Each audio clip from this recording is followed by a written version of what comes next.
Hey everyone, welcome back to another quick and very interesting tutorial where in this quick tutorial I'm going to show you how you can solve the issue of your Discord consuming a lot of storage or it have been becoming absolutely slow, or how you can simply factory reset your Discord without deleting any important file or logging out.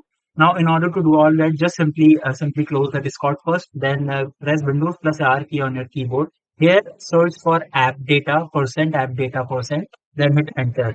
Here, go to the Discord folder, and here you'll find multiple folder. Now, just simply select these three folders, that is cache, code cache, and GPU caches. Simply delete these three folder. It will store all the things that are coming in the cache folder. So you can simply delete that to simply delete all the unnecessary files that are stored and on the Discord.